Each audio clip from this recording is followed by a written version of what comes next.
السلام عليكم ورحمة الله وبركاته. اللهم صل وسلم وبارك على سيدنا محمد وعلى آله وأصحابه أجمعين. ازيكم حبايب قلبي؟ عاملين ايه؟ يا رب تكونوا بألف خير. هنعمل النهاردة مع بعض كيك الذرة أو البسيسة بطريقة سهلة وبسيطة وبمقادير مفيش أسهل من كده. طالعة هشة وطرية ومرتفعة وفي منتهى الجمال. شايفين الفراغات اللي فيها؟ بجد تحفة. من ألذ وأجمل الكيكات اللي ممكن تعمليها جنب كوباية شاي بلبن كده على الفطار. بجد حاجة كده في منتهى الجمال. يلا كده نسمي الله ونصلي على الرسول ونشوف هنعملها ازاي مع بعض. أول حاجة معايا كوباية وربع من الدقيق الأبيض، كوباية ونص من الدقيق الذرة، كوباية إلا ربع من الزيت وهنكملها سمنة، كوباية من اللبن، 3 بيضات، 2 باكت من الفانيليا، معلقة من الخل، باكت من البيكنج باودر، رشة بسيطة من الملح. ودي السمنة اللي هنكمل بيها كوباية إلا ربع من الزيت.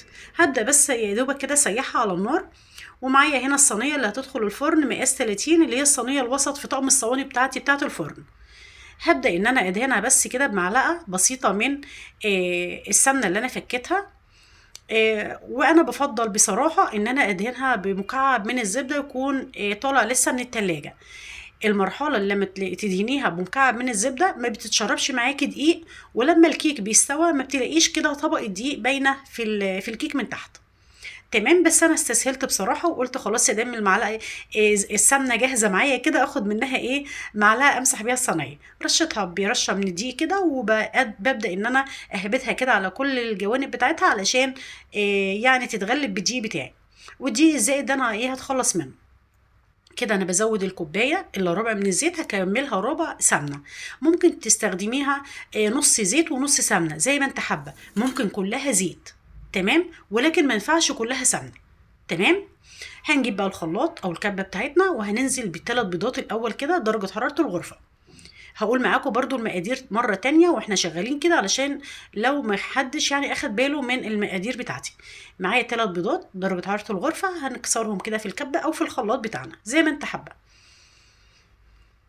ممكن كمان تشتغلي بالمضرب اليدوي خالص السلك، بس هياخد معاكي وقت. انا عايزه بس حاجه عشان تدوب معانا السكر. طبعا من المكونات اللي انا نسيت اقولها لكم وهو كوبايه السكر. نفس الكوبايه اللي احنا عايرنا بيها دي هي كوبايه اللي احنا نعاير بيها السكر، بس طبعا دول كانوا 6 كوبايات بتوع الطقم، فانا حطيتهم في كوبايه مختلفه. بوريكم بقول لكم ان هي نفس الكوبايه. كوبايه من السكر حطيتها على الثلاث بيضات وضربت لحد ما السكر بدا يدوب شويه، نزلته بكوبايه اللبن. وطبعا حطيت مع البيض طبعا الاتنين باكت من الفانيليا. يبقى انا حطيت في الكبه دلوقتي 3 بيضات، 2 باكت من الفانيليا، كوبايه الزيت على السمنه، وكوبايه اللبن. هضرب كويس جدا جدا لحد ما اتاكد ان السكر بدا يدوب تماما، يعني السكر كده ملوش اي اثر. تمام كده خلاص، المواد السائله معايا بقت جاهزه. هنجيب البوله وهبدا ان انا انخل الدقيق للمره التانيه. هنخل كوبايه وربع من الدقيق الابيض. تمام. انا كنت نخلاه مره قبل كده وحطيت عليه ذره الملح وهنخله كويس جدا بالشكل ده.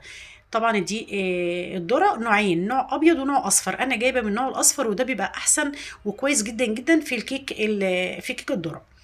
واقول لكم على فوائد الدقيق الذره كمان، ليه فوائد كتيره جدا جدا كمان عن الدقيق الابيض. يعني هو بصراحه بيبقى مليان كده فيتامينات ومعادن وكويس جدا جدا عن الدقيق الابيض. بصوا دقيق الذره طلعه بيطلع كده قشور بسيطه خالص صغيره خالص، لازم ينتخل كويس جدا جدا. وحطيت معلقه كبيره من البيكنج باودر، ما يعادل الباكت كله يعني. ونزلت بالمواد السائله بتاعتي وهبدا ان انا اقلب كويس جدا لحد ما اتاكد ان دي اختفى خالص مع المواد السائله. طبعا القوام معايا بقى تقيل، يعني حاسه ان هو زي قوام الكيك. كيك الذره بيبقى اخف شويه من الكيك العادي. تمام كده، يعني بيبقى اخف منه سنه. فانا لقيته محتاج معلقتين من اللبن، حطيت له معلقتين من اللبن كده علشان انا عايزه القوام بتاعي يبقى خفيف شويه. هنقلب بس كويس وننزل اللي في الجناب بتاع البوله كله ونقلب كويس جدا جدا بالشكل ده. هوريكم القوام لازم يبقى تقيل، يعني يبقى خفيف شويه عن قوام الكيك العادي. بصوا القوام بتاعه خفيف شويه، تحس ان هو سائل كده. تمام كده. هبدا بقى اجيب الصينيه بتاعتي. في الوقت ده طبعا انا مولعه الفرن، نسيت اقول لكم لما بدهن الصينيه بولع الفرن درجه حراره 180. فالفرن عندي مولع ومجهزاه، بعد ما بدهن الصينيه مباشره كده بروح اولع الفرن. هنزل بقى بالكيك بتاعي في الصينيه. بصوا البوله تقيله مش عارفه اشيلها بصراحه، فانتوا لو بتشتغلوا بقى يعني يا ريت بوله خفيفه كده تقدروا تشيلوها. حطيتها على الرف الاوسط، يعني قعدت معايا حوالي نص ساعه. تمام. اللي انت هتلاقيها كده استوت واخدت لون من فوق كده، بتطفي عليها وبتسيبيها تبرد خالص، وبعد كده بنقطعها. طالعه هشه وفيها كده فراغات من جوه ومسام من جوه، بجد تحفه. ولا بتشرق ولا اي حاجه خالص من الكلام اللي انا بسمعه. في ناس تقول لك كيك الذره بيشرق، لا خالص خالص خالص. لو اتبعتي التعليمات دي جربيها كده، مش هتلاقيها بتشرق معاكي خالص، وبجد هتبقى احلى من الكيك العادي كمان، الكيك الذره الابيض او كيك الفانيليا. بصوا الجمال، الكيكه هشه جدا جدا وفيها مسام وفراغات كده من جوه، بجد تحفه. اتمنى حبايب قلبي الفيديو يكون عجبكم، ولو عجبكم الفيديو بقى ما تنسوش اختكم حبيبكم كده في اللايك والشير وتشتركوا في القناه. واشوفكم على خير في حلقه جديده ان شاء الله، والسلام عليكم ورحمه الله وبركاته.